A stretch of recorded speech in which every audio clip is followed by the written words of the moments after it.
Moçada, quais são as evidências que sustentam a hipótese da simbiose da Margulis? Número 1, moçada, o fato de que mitocôndrias e cloroplastos apresentam a capacidade de se replicar e a capacidade de produzir proteínas independentemente. Na verdade, gente, é como se a mitocôndria e o cloroplasto fossem bactérias, fossem estruturas independentes dentro da célula. Tanto é que a célula se divide, a mitocôndria se divide se quiser ou não. A célula fabrica proteínas, a mitocôndria fabrica algumas proteínas dela mesma. Inclusive, a gente lembra até que as mitocôndrias têm um código genético ligeiramente diferente do código genético da própria célula, né? Ou seja, né, sugere uma origem diferente. Entretanto, principal sustentação para a hipótese da simbiose diz respeito lá à semelhança filha da mãe que a gente tem entre mitocôndrias, cloroplastos e bactérias. Inclusive, para poder falar dessa semelhança, eu monto aqui, gente, uma espécie de tabelinha comparando células eucarióticas com mitocôndrias, cloroplastos e bactérias. Na célula eucariótica, o DNA tem cadeia aberta, enquanto que em mitocôndrias, cloroplastos e bactérias, o DNA é circular. Nas células eucarióticas, o DNA está associado com proteínas estonas, enquanto que em mitocôndrias, cloroplastos e bactérias, o DNA é nu.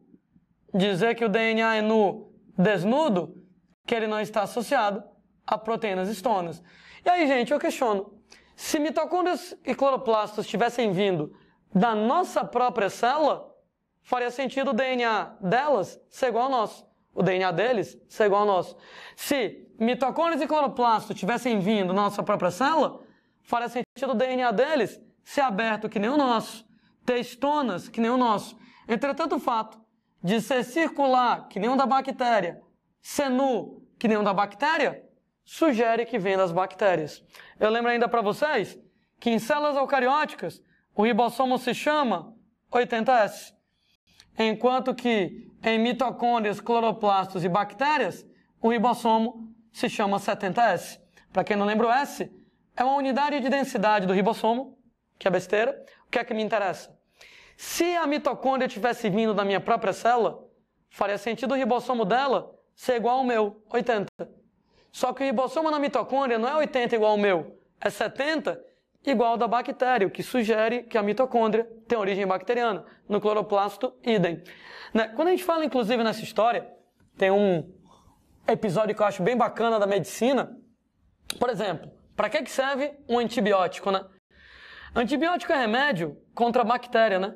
Antibiótico é aquele remédio que vai combater bactérias. O antibiótico ideal é aquele antibiótico que mata a bactéria e não mata você.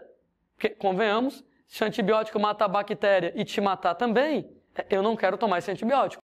Eu quero tomar um antibiótico que mate só a bactéria e não me mate. Daí, estudar a diferença entre a célula eucariótica e a célula procariótica é muito bacana para procurar o que é que tem de diferente na célula da bactéria e na sua que possa afetar a bactéria sem afetar você. Por exemplo, né? Primeiro antibiótico desenvolvido pela medicina e o mais utilizado até hoje, penicilina.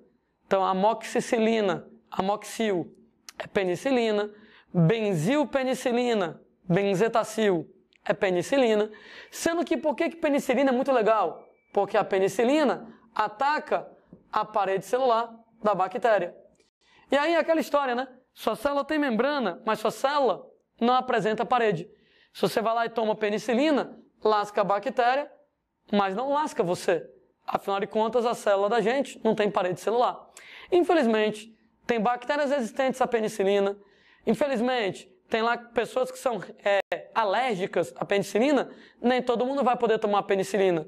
E o resultado é que a medicina está o tempo inteiro desenvolvendo novos medicamentos, novos antibióticos. Lá vai a galera desenvolver uma classe de drogas que inclui cloramfenicol, streptomicina, tetraciclina. Claro que você não vai se preocupar em decorar isso.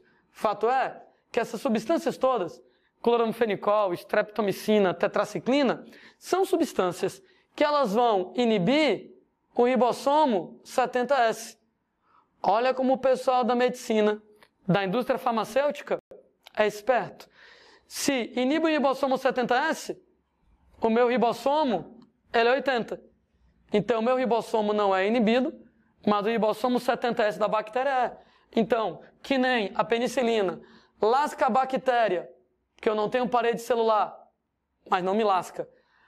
Cloranfenicol, streptomicina, tetraciclina lascam a bactéria, que tem ribossomo 70S, mas não a mim, que eu tenho ribossomo 80S.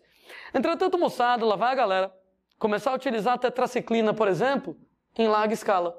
E a galera percebe que mulheres grávidas que usam a tetraciclina, o bebê pode nascer com problemas, com má formação.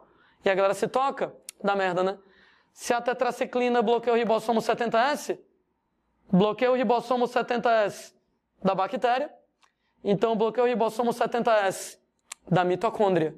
E com isso, moçada, atrapalha a produção de energia lá no bebê que está se desenvolvendo, pode levar à má formação do bebê. Em outras palavras, para mim, a maior prova de que a mitocôndria um dia foi uma bactéria é que a mitocôndria é sensível a antibiótico. Um antibiótico serve para matar a bactéria, mas tem algum tipo de antibiótico que acaba afetando a mitocôndria. Afeta a bactéria, afeta a mitocôndria, ou seja, a mitocôndria ela veio de uma bactéria. Claro que não é qualquer antibiótico, mas os antibióticos que bloqueiam o ribossomo 70S não afeta a mim, porque o meu ribossomo é 80, afeta o ribossomo 70 da bactéria e da mitocôndria, sugerindo que se o antibiótico afeta a mitocôndria e o antibiótico afeta a bactéria, sugerindo que a mitocôndria um dia foi uma bactéria. Né? Quarta evidência da hipótese da simbiose. A gente tem, moçada, a existência de uma dupla membrana em mitocôndrias e cloroplastos. Landinha, uma bicamada lipídica? Não, já falei sobre isso. Quando você fala em dupla membrana, toda membrana já é uma bicamada. Então, a dupla membrana é uma dupla bicamada lipídica. Tem 3 organelas que apresentam dupla membrana. O núcleo, o que é explicado pela hipótese de Robertson, e mitocôndrias e cloroplastos, por causa disso aqui. Se você pega, moçada, esse esquema que eu acabei de desenhar, e você diz que isso aqui é uma bactéria que acabou de ser fagocitada, deixa eu colocar a legenda da figura. Isso aqui é o fagossomo. É aquela membrana que se forma quando você faz fagocitose. Isso aqui de dentro é a membrana plasmática da bactéria. E, moçada, isso aqui vai ser um mesossomo. Ou seja, se você pega esse desenho e diz que foi uma bactéria que acabou de ser fagocitada, a legenda é essa.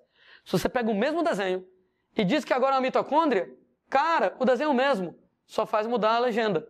O que era o fagossomo da bactéria vira a membrana mitocondrial externa. O que era a membrana plasmática da bactéria vira a membrana mitocondrial interna. E o que era o mesossomo vira, moçada, uma crista mitocondrial. E, aliás, o papel do mesossomo é o mesmo papel da crista mitocondrial, acumular enzimas relacionadas com a cadeia respiratória, com uma das etapas da respiração celular. Ou seja, o fagossomo teria originado a membrana mitocondrial externa, a membrana plasmática da bactéria, a membrana mitocondrial interna, e o mesossomo teria originado as cristas mitocondriais. A dupla membrana é uma evidência. Última evidência que sustenta a hipótese da simbiose é que, gente, hoje, agora, atualmente, nesse exato momento, existem células eucarióticas que não apresentam mitocôndrias, que não apresentam cloroplastos, mas que estão associadas, respectivamente, a bactérias aeróbicas, a cianobactérias.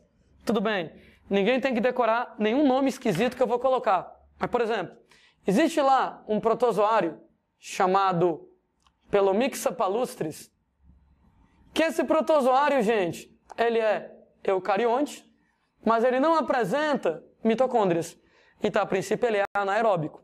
Entretanto, toda vez que ele encontra uma bactéria aeróbica no meio do caminho dele, ele vai lá e fagocita a bactéria aeróbica, mas não mata a bactéria. Ele mantém a bactéria funcionando dentro dele e passa a usar a bactéria como uma mitocôndria. Ô moçada, e se existe hoje essa história de ter uma célula anaeróbica que fagocita uma bactéria aeróbica e que mantém ela viva, funcionando como uma mitocôndria, existe hoje. Se existe hoje, pode ter existido há milhões de anos atrás. E com isso, se tornado permanente. Então a gente imagina que a diferença de você para o Pelomixa é que você ganhou sua mitocôndria da sua mãe, né? Sua mãe vai lá e deu mitocôndrias para você. Mas do Pelomixa, coitado, ele nasce sem mitocôndrias, então ele tem que caçar as mitocôndrias dele. Ele vai lá, procura uma bactéria aeróbica, quando ele encontra, fagocita e passa a usar a bactéria como se fosse, moçada lá, a mitocôndria dele. Bom, que nem a hipótese da simbiose descreve.